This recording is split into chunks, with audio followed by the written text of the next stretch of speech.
My name is Nella, I'm 9 years old, and this is my story. I live in Tetu village with my family. It is a lush village filled with smoking huts and surrounded by dense forests. My parents are Mr. and Mrs. Kalu. I have 4 older brothers and a younger sister. We are a relatively normal African family.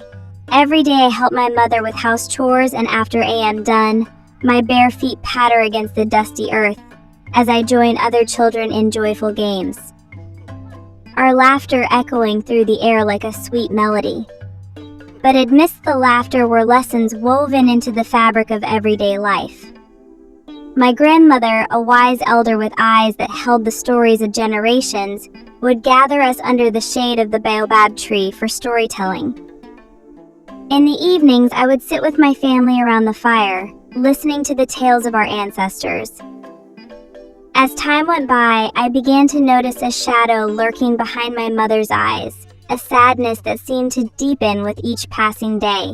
Her laughter, once as bright as the midday sun, now carried a weight that tugged at my heart. I could see pain etched into the lines of her face. Each night I could hear her weeping silently. My father, with a stern look on his face, would stay fixated on the fireplace. I knew the reason for her sorrow, though it was a truth whispered in hushed tones and avoided in daylight conversations. I was to be married off to the village chief as the 7th wife. A child marriage, they called it, a union forged not out of love but out of obligation and ancient customs. And so, as the day of my arranged marriage loomed closer, my mother's tears became a silent plea, a prayer whispered to the heavens for a miracle to save her daughter from this grim fate. But despite all this, my father's greed for wealth and status could not be quenched. His eyes, once filled with warmth and love, were now clouded by the insatiable hunger for power. I watched helplessly as he battered away my future for a handful of coins, his ambitions blinding him to the pain he inflicted upon his own flesh and blood. He saw me, not as his daughter but as a commodity to be traded.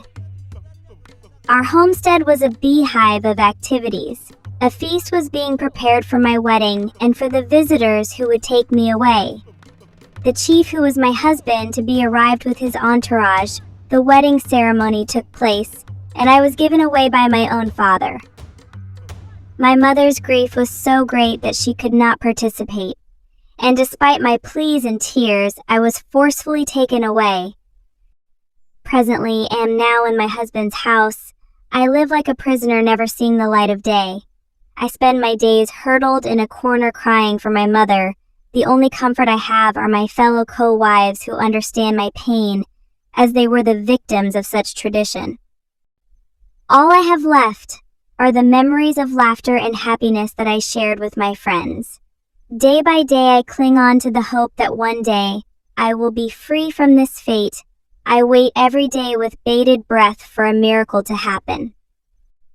Thank you for watching. Please subscribe for more videos.